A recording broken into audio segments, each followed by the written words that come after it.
Hello, everyone. A very warm welcome to Chinet, where we learn from builders before the machines take over.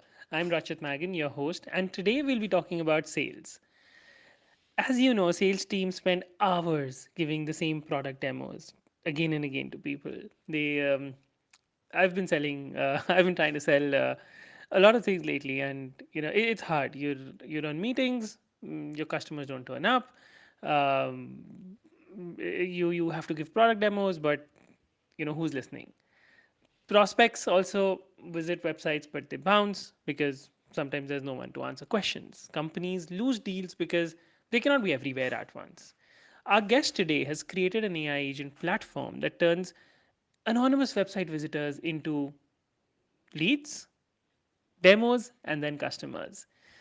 The agentic platform can chat, it can talk on voice, it can talk on video, and it can also literally give product demos on your sales team's behalf. So let's meet Yuliya.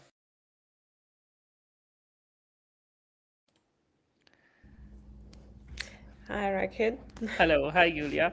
So for our audience, that's Yuliya Fomina. She spent over 3 years at McKinsey across Russia, Kazakhstan, Indonesia, Malaysia, and Singapore. She's done stints at Google, P&G, and Unilever before working for McKinsey, and she walked away from all of that to build Tailo, the agentic platform I was talking about. So Yulia, can you start by telling us about yourself and a bit about Tailo? Yeah, absolutely. Hi, everyone. I think Rakid started with amazing introduction. I guess something I would maybe add a little bit. At Mhm. McKinsey, I was primarily part of the practice that helps corporate startups grow. So already during my time in consulting, I was already a little bit closer than your average consultant to the topic we are going to cover today, which is about GTM sales. And um, actually, I would say partially my work at McKinsey is what inspired me to what I'm building right now, Amazing. which is AI agent that is meant to drive results. So this is I would say, the tagline that I'm trying to use and communicate to teams we are working with. We are here to drive results with them, for them. It's not agent that just sits there and you just have no idea whether it works or just like or does something for you. We actually track things that indicate that there is improvement in pipeline, in commercial, in conversions, and things like that. So yeah, uh, very Interesting. happy Very to be here. interesting. Great. So let's know a bit about your journey before getting into Tyler. So you tell us a bit about your childhood. Did you always know that you want to be an entrepreneur? Oh, no, I thought I'm going to be a vet in my childhood. Wow, So yeah, amazing.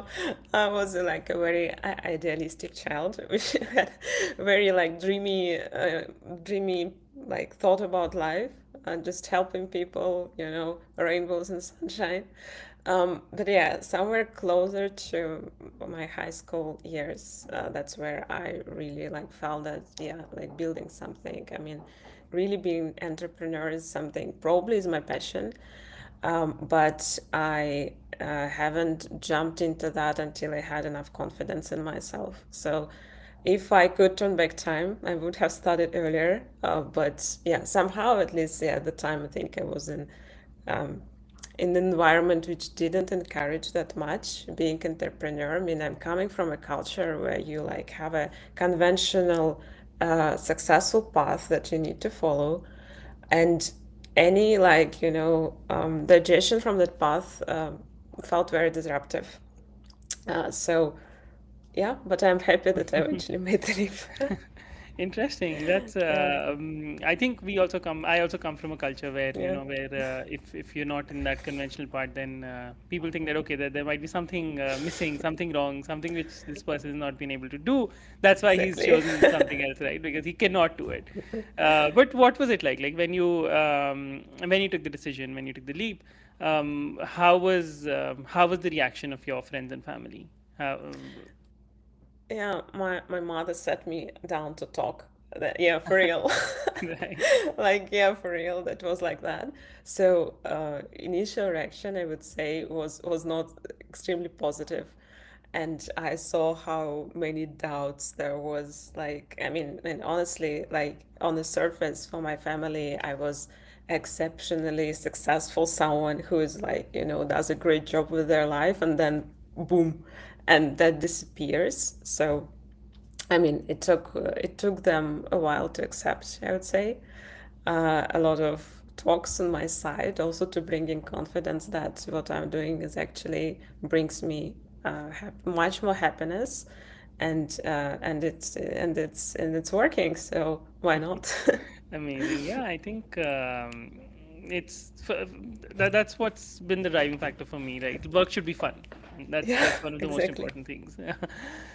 Great. And as you said, you were in one of the best career paths.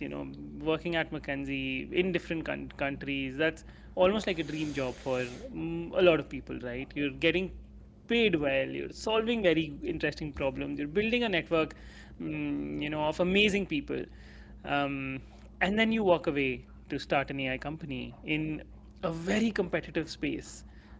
What was that one thing that made you actually take this decision? Um, like I would say key, like if you're like talking top down, is I just realize that life is too short to um, doing something that I just do not feel energy anymore from. It's like when I originally started at McKinsey, I felt like how I could give really a lot of my energy into work. And when I realized that it's not happening anymore, which felt like, okay, something is looks like wrong. Because Right, if you do not like come to work and just wanting to do things, that's, and nothing actually helped. I tried many pathways. I changed projects, I changed teams, I changed different, angles. right. And yeah, it just stopped working for me. I felt like my growth has stalled a little bit, and I just didn't see myself, happy anymore if I continue doing this. So yeah, that was the primarily catalyst that I realized I needed to, just like really maybe come back to the passion I always had, and try my own thing, because I felt like I would regret much more not trying than, Of course. than even if it fails, it would be still better than I didn't try. Of course, I think that's very it's hard. Definitely, it's very hard, but sometimes it becomes a very easy decision, right? That okay, you Yeah, want to follow your true, passion. true. Now let's talk a bit about Tailo. It's a AI assistant that can understand visitor intent. It can deliver demos, talk to people on video, chat, the whole thing, right? Um, Sometimes, although it sounds pretty cool, but on the basis, sometimes your competitor becomes every chat company in the world, right? And there are success Yeah. stories like Intercom, which are, at least in the chat side, they're unbeatable. Um, how is Tylo different? What are you doing differently? Yeah, yeah, very good question. And yeah, it's one of the first questions our clients ask me as well. Um, our primary differentiation here is we are specifically built to drive results. Like if you look at Intercom, for example, their core is just to answer questions. That's primarily, and they're good at that. I mean, I'm not like telling that we can beat them immediately on the Right. front that they're leaders in, right? But we are looking at a little bit different angle, starting like how we first enter our um, clients is with sales agents. So it's agent that would listen to what people actually are here for. It's not like help me with anything approach. It's walk them through the product, understand what they're here for, and this is the invaluable information that sales teams are getting. Even if this lead is not converting, they have a huge data set now that says, okay, well, our what people are coming to our website, are they even quality people? Are they even like the ones that are we attracting the right audience? Even like this is also Tailo can answer this question if you look at the transcripts, and if they're not converting, what's going on, or like which. For example, video parts, video snippets that Tailo shows are converting. So it's a big analytics platform built specifically to drive conversion rates, not just like answer questions. Our agent can do that as well, but it's not its main purpose. Main Right. purpose is to convert, and we have multiple features that we Hmm. tailor to each client to make sure that our agent works for their use case um, as much as Interesting. possible. So let's talk about a real example. Let's say I visit a website, and that website uses Tylo. It's a SaaS platform for, let's say, email outbound marketing, right? Yeah. So what would Tylo do differently? Yeah. So first things like again, like when we start building an agent, we always talk to teams a lot just to understand what they're looking for. Because Hmm. when you're mentioning, for example, your example of a company outbound, it can have, for example, a problem with conversion rates when they have Hmm. visits, but nobody books a demo or like just they leave. That's one problem. Another Hmm. problem could be we have so many leads we cannot, you know, we cannot understand which one is good and which one is bad. Like how do we even Right. prioritize? It's completely different problems, and so they like take a tailored approach. So in one case with conversion rates, we would try to build a fancy agent that looks good. That's important. Looks good, not like your regular, just like basic bot that just Right. irritates you, but something that would indicate, okay, that's something useful. That's something that would help me understand product. And our agent would do discovery, show exactly the right parts of the product, because what quite often happens, there is a big video on like 30-minute video about the product, and I don't need this 30-minute video. I just need to understand whether you have a feature I care about. Like, you know, help me understand, help me realize this product worth my time. So that's what we do Correct. for conversions. Very like not everything, just some parts of product that really works, and that ends with the CTA, with the opportunity to book a call with the team and explore more. That's for the conversion rates, and we do completely different thing for qualification. Okay. Then it would be different questions, different approach. So we are very, you know, accustomed So, to do you each have to use like case. develop? So, is it like a self-service SaaS platform, or do you have to develop things every time there's a new customer? Like, how does that work? Well, yeah, we have a lot of predetermined workflows. We Mm-hmm. are not yet have a self-serve. We are Mm-hmm. deliberately avoiding this right now because we Right. need to understand more of what is the full portfolio of cases. So for our clients, it is easy to build themselves. Right now, it will not be easy for them. Mm. Right. So what we do is like we can spin off agent for them relatively quick.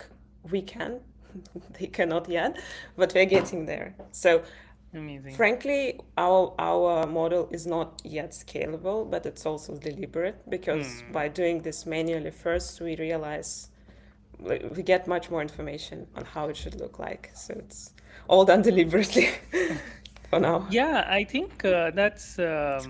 I think it's good to not have a scalable model initially by design, because there is so much faff in the market. There are, your Yeah, N10 templates now. OpenAI is building their own workflow system. true. Google's building their own system. But as an end user, I've tried using those systems, and even though I'm a technical guy, I've spent my last 15 years writing code, but still it's a pain, right? Like if there's a small thing and I'm like, oh, okay, I would rather just, being a technical guy, I would rather just write code than going to this agentic system and trying to build the whole flow, because it's still not something which someone can do themselves. Yeah, I absolutely agree. And that's also something we noticed. And like one of our aspirations for the future is to build more like a lovable for sales agents. So when you plain English can explain, I want this agent just to qualify leads. I want them to show this, this, and this. Right. When this trigger happens, when they ask pricing, I want it to do this. And yeah, it's done. That's my dream. Something we eventually want to get to, because yeah, we also see on the market this gap of a lot of tools, but when you look at them, you're like, oh, it looks really hard. So yeah, we Right. are Yeah, also trying to get there. that's exactly it. It's not that it's not that easy how people make it sound like. All the Yeah, influencers make it sound like it's not that easy. it's not. Yeah, interesting. So there's a community question from Kirti. She's saying that how does working on AI at a startup differ from working at a huge company? Um, let's make it a bit generic, right? How does Yeah. working in a startup, building your own thing, differ from working in something like McKinsey? Okay. Yeah. Good question. Well, I would say I can answer from the point of view of consulting company, Mm-hmm. but I think for like other companies it would be a little bit different, of course. But yeah, at Right. least I'm qualified to look at from consulting perspective. Um, the biggest difference, you own much more when you are building your own AI. When it comes to working at McKinsey and advising, for example, clients on how to implement AI, it's it's like you're not walking in their shoes with this. You're just like, oh, it's nice to have, like, I don't know, workflow agent like Mm, this. right. I think I see a gap. You could like improve it by X, by if you have this agent. Here is our recommendation. Good luck building it. And yeah, we can build it for you if you pay us a little bit more. Right. So it's a little bit like, I mean, a little bit outside in perspective. You do not live in this, you do not own it. When you're building your own AI, for like, I'm literally building at times AI for our clients, like, Right. together with them, it's completely different level of ownership Hmm. and stakes. So I'm literally reading through all the conversations that our agent has with our clients manually. Something I would Wow. never do Uh, in a company like McKinsey. right. It's works. So like, clients should take care of it right now themselves. Exactly. Different when because if my agent doesn't work with some clients, I know it will not work with other clients. So I need Correct. to make sure it all, you know, It clicks. Yes. yes, yes, yes. It Yeah. clicks, and like level of ownership is very Is different. way more. Yeah, I think, and I think the impact which one client can make on your startup is way more than and not just client, like an implementation, right? The impact an Yeah. implementation can make to your startup is very different from what advice can do or consulting advice Yeah, can do. Yeah, yeah, I think yeah, that, absolutely. And as I said, like in consulting, you also do implementation. Like it's yes, a little bit of a myth, like when you just like advise and go away. right, Consulting does implementation, correct. but the like the KPIs of a consultant is very Hmm. different. It's not at Hmm. times linked to like it really working well. It's like very Right, weird, I would say, right. because your KPI is optics, is looking good through your leadership. So Hmm. it's yeah, it's a downside of McKinsey, I think. Right. But you're not like very much a care whether it works, I would Correct, say. correct. Yeah. Fair. Now you're actually deep into building AI for sales, right? But then where do you think the future lies for human sales agents? Will AI replace them completely? I don't think so, to be honest. Like, there are like, I think there will be companies who would make a conscious decision eventually to just replace all the like sales agents with AI. It would be, in theory, not a good decision, I think, but that's something some companies would do, just from the cost cutting perspective. Right.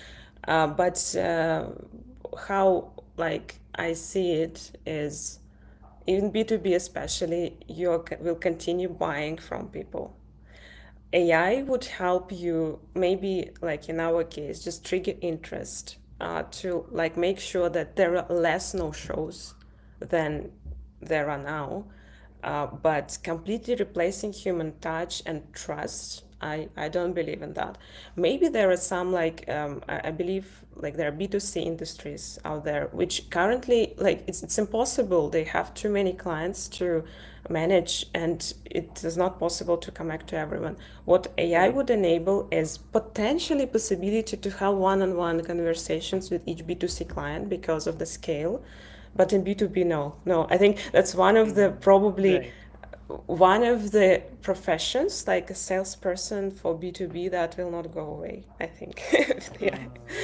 That's actually a very I've in the last 30 odd episodes, no one has said that, and that's actually a very interesting point, right? That B2C sales might get impacted heavily, so Yeah, because heavily. the moment you're talking about 10,000 clients coming one day and asking basic questions, you AI can replace you. But B2B sales is a more that is human, right? That cannot be converted into a the AI agent cannot do B2B sales. That's a very interesting. So for all our sales guys and sales girls who are listening, B2B sales is a place to be.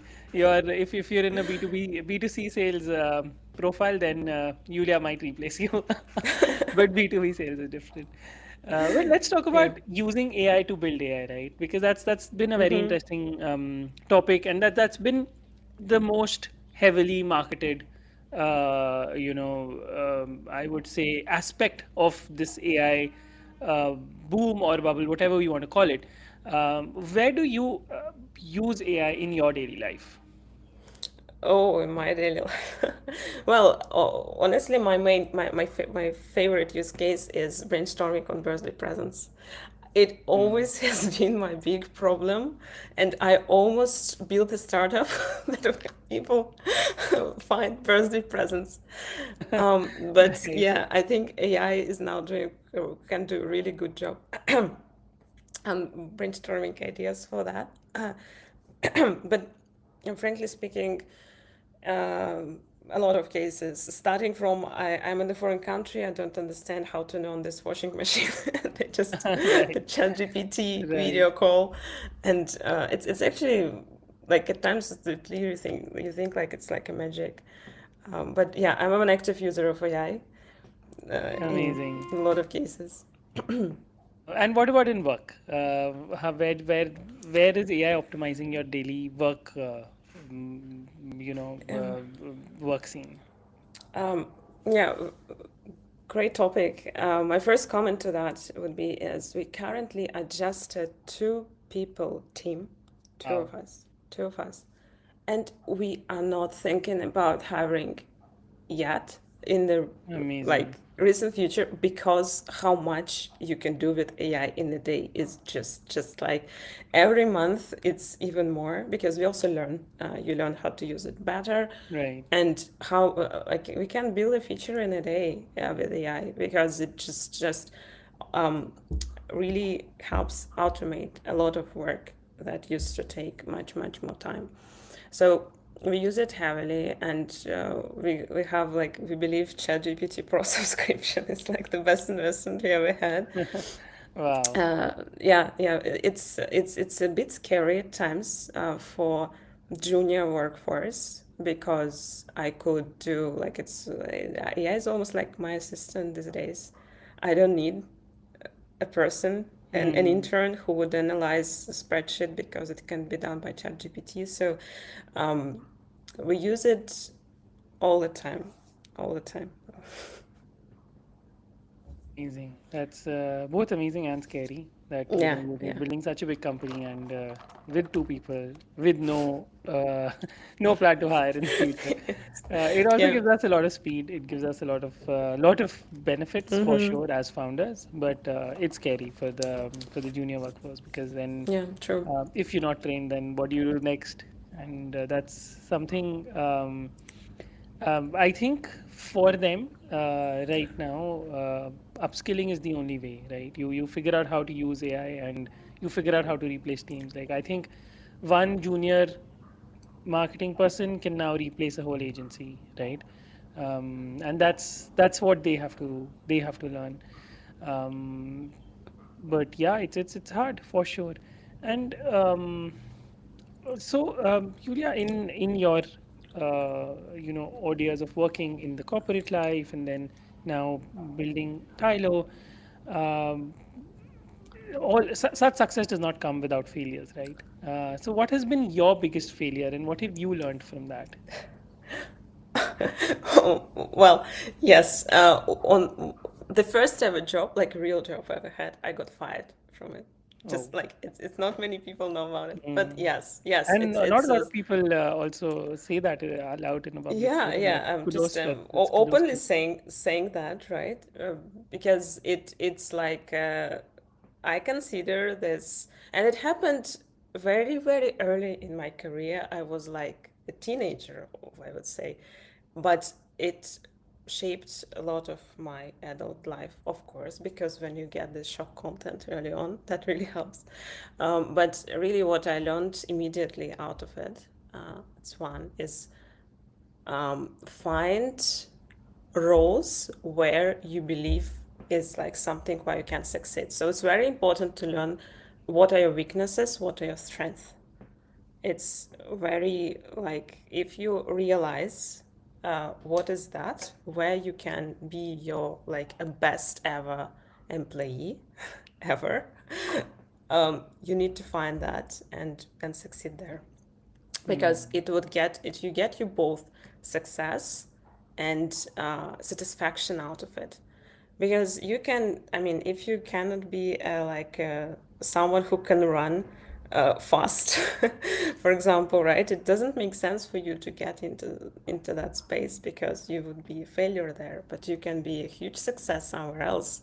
You just need to find it, and that's what I think like really helped me realize that because at times what happens in societies, especially very traditional, you have a traditional job you need to take, you need to be an accountant because your father said right. so, but Yes. you are not built to build an accountant like at all, Correct. like it's not your nature, and you push yourself. A lot of people I see are pushing themselves into spaces that are not built at all for, Mm, and that brings them failure at the end of the day and sadness about their life because work is a big part of their life. mm. So that's how I started to realize okay, this is what I'm not good at, this is what I'm good at, and built my whole career after that in where I could do really good work.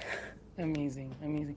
That's a very good learning. I think that you need to be where you enjoy working. You need to be where you're meant to be. And with AI, of course, it becomes even worse, right? Because if you're not enjoying what you're doing, you can never be that good at it. And now you need to be really good Right. at what you're doing to even get hired, right? Earlier, it was not so. Even if you're average, you would pass through and you would get an average job. But now I don't think that's going to happen. So very interesting Absolutely. learning, and yeah, very brave of you to accept it publicly as well. That that's something that will happen. It's a very big learning experience for everyone, right? Because there are a lot of Yeah. people who face such things, and if there are people like us, like you, who say that okay, even if you're fired, it's okay. Maybe It's it was okay. not the right fit. You find your right fit, and then life would be better. But yeah, you don't have to lose hope, and you have to keep trying. Um, and let's talk about you building Tylo now. As an entrepreneur, what has been the hardest part? Yeah, I would say it's every day you need to choose one path out of 100 that you in Hmm. theory can take. Right. You need to pick one because you have only like one day. And like conviction that this is the right path, like being mentally ready that it should be the right path, but you understand it could be eventually not the right path, Right. is yes, yeah, it's hard because there is no one there that would tell you you need to do this. Or like there is even no one you can say okay, like I mean just like I would say rely on someone's judgment to make decision for you. Like in McKinsey, it was very easy. You can come to your partner and say, "Okay, I think I need to do X. What do you think?" I Right. say, "Okay, yes, you should do X," and you like kind of have this internal conviction that this is the right thing Correct. that you need to do. But in entrepreneurship, it's really like you just believe in it. Right. and go through with it. That's the only way. Absolutely. I think that's spot on. I think even for me, there are days when I just feel like that, oh my God, I wish I had a manager who could tell me what to do today. I'd Yeah, be like, exactly, exactly. okay, you don't have that. You have to plan your day yourself. So there's another community question by WebHub, and he says that how did your first version of Tailo look, and what early mistakes did you learn from it? And this is a very interesting question because when we spoke a few weeks back and we were talking about Tailo is something which was a little different, right? And now you've expanded or pivoted, whatever you want to, however you call it. But yeah, how did it look, and how has it evolved in time? Yeah, really good question. So we originally started with hypothesis of fully replacing product demos. We felt that AI could do it. I think it still can actually, but what we realized is people are not ready to talk to AI for more than 5 minutes. It's just there is a certain level of, well, it's hard to kind of weigh, but it just data just showed us that full demo of a product, like no person is ready for that to do Hmm. to like to go through with AI.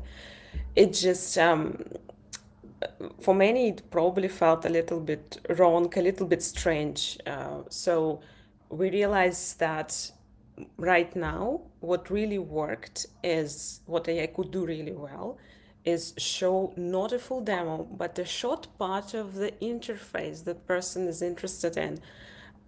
So our conversations became shorter, but then they started to bring much more results into Interesting. actual trust into the product, into talking to eventually to the team. So like short dose of AI works much better than long like 20-minute discussion that no one is ready for right Very now. interesting. Yeah, I think that's a very interesting learning, right? You cannot even do it. That's something which can only come from data and from experience, right? You Yeah. can sit, you can think and get your data and read as many reports and as many white papers as possible. But this kind of learning only comes from experience. And yeah, because now if I think of it, if I have an AI giving me a 20-minute demo, after 2 minutes I'll be like, okay, this is Yeah. enough. But yeah, Yeah. but if Yeah. an AI can show me exactly those two things which I'm looking for, you've basically cracked it. Amazing. That's Exactly. very very interesting. And thank you, Vaibhav, for that question as well. We had planned to talk about it, but I'm happy that it came from you. So, Yulia, you've been in, yeah, you've been building for some time now. Um, what, what's been the most surprising thing about having customers use your product? Like I know, like when I was building my first product, and I thought my customers would use it in a certain way, and then when customers came, they were actually using something which we just built, and we thought that, okay, let's we would actually not even, we were thinking of not building that small feat, a couple of things, and then eventually those became our hottest pieces. So how has that been, journey, or has that not happened to you? Or if yes, then what has that been? Yeah, it's actually happened, and what was surprising is that once a client just outreach to us, told us, "Okay, look, guys, to do like really cool thing. Can I fully like? Can you give me a space where I can just be like um, fully edited, like how exactly it talks, how exactly it responds. So like it's also was one Okay. of the Mm-hmm. wake up calls for us that people want very custom flows Mm. in Right. the agent, and the edit of it should be really simple in plain English. So that's because originally we were like, okay, look, we have our own like script prompt which we protect. It's our like proprietary knowledge of how it should really walk person through the demo. And we were like super protective originally of it, like we thought, oh my god, if we just give it away, our product, like what exactly we are here for, right? Right. And then we realized like it's not the point, like actually the point is giving a space, giving a like flexibility, Mm, opportunity to influence this agent and make sure it behaves the way you want to behave, and giving opportunity to do it easy, because not like you build like this nodes, flows, which are really hard. Like, I mean, I haven't, I tried a couple of times, like I gave up.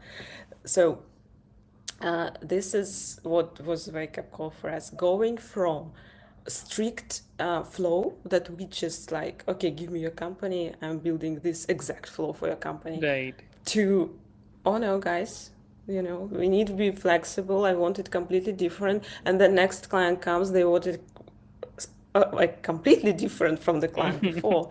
So we Right. are like, okay, like this doesn't work like that. Like you Mm, cannot just come with your template and use it for every company. correct. Correct. So, like things like prompts and workflows, these are not something which companies can keep in a proprietary way. Yeah, yeah, Whereas when you no. start, of course, whoever starting their AI company would first feel that okay, this is I have to preserve it with all my life, right? Yeah, Very yeah, very interesting learning. because it took us a lot of time to find the Yes. right prompt, the right like training model. It's just felt like, oh my God, it's so important. No, Hmm. it's eventually, yeah, it's something you can advise, like how Right. to better do it. Of course, provide some examples, but people, many want to have control of Hmm. eventually how it works. Amazing, amazing. So we're almost out of time, Yulia. So last question for this session at least. It's more of an advice rather than a question that I'm sure we have listeners who are listening today who are stuck in comfortable jobs at Google, BCG, McKinsey, wherever. They're making good money, but thinking about building something, starting their own startup. You made that jump, and it's been quite some time since you did it. What is your honest advice to those people? First, like important to make this jump only when you know what it means. Like Mm, only know the scenario in your head when this will go wrong. It's right. very important to do not romanticize these jumps, because some, I know people who do, and it's a problem. It's Right. because things will go wrong for sure at some point. And if you do it, you need to picture worst case scenario, that what's the worst case that would happen if I made this jump. If you are comfortable with this scenario, if you are, then yeah, then maybe that's the Mm, right answer, would be to make the jump. right. Just because I just see many people kind of having a lot of talk about, oh, I will do it, I will do it, but do not do it eventually. And that could be a right call for them, because no, very few people are comfortable with being a founder. Very few people are comfortable to leave the safety net, and that's actually a good thing, stability and safety net. It's not the time like shaming it. Right. It's very important for life.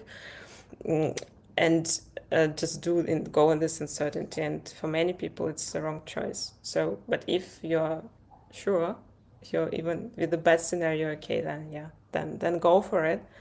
And and consume it fully, learn from this experience, which is, of course, very interesting. And Amazing, amazing. Yeah, that's very interesting and to the point, right? That think of the worst case. Think of if you're making a jump from a corporate job to a startup. First, understand that what will happen if for the next 3 years you don't make any money, right? And exactly. lose money. And do you have a safety net? Do you have a backup plan? Can you live with that, right? Not making money and um, I think that's been the biggest misconception, which most of the people have, that you get into a startup and you'll be rich. I think it's the opposite, right? If you're in a Okay. stable job, you get much more financial benefits versus Yeah. hustling and trying to build your own startup. Yeah. Absolutely. Don't do Amazing. it for money. Yeah. Yes. That's what I was saying. Don't do it for money. Course, of course. I think that should be the last thing, right? That should not be that shouldn't be even on the table. It's more of I don't think you can make a lot of money in a startup for most cases, right? It's a very small piece. Like, I have my friends who've been in corporate positions for the longest, and they're at least three times more, at least 3 to 4 times more. They have net worths than me, and yeah, that's a very interesting point, and which is often misunderstood by a lot of young entrepreneurs. Amazing, Yulia. Thank you so much for your Thank time, you. and it has been very insightful, especially from your corporate experience to your startup experience. And you've been very honest and very upfront about your failures, about your learnings. Not a lot of people do that, honestly, and it's been great for all our listeners. That's Yuliya Fomina. She's the co-founder of Tailo. She's shown us that a risky career move can also be um, not moving your career. But if you do that, if you take those jumps, you need to be careful. You can find her converting traffic to warm leads while proving that consulting experience is most valuable when you use it to build. Yeah. And if you want to learn more about Tylo, check them out. And if you're a builder working on something that could change how we work or change the world, reach out. We would love to hear your story. Thank you so much for listening to Chinet. And as you know, I'm Rachit, your host. Until next time, let's keep learning from builders before the machines take over. Thank you once more, Julia. Thank you. Thank you, Rashid. Lovely. All right. Bye bye. Thank you. Bye bye. Thank you.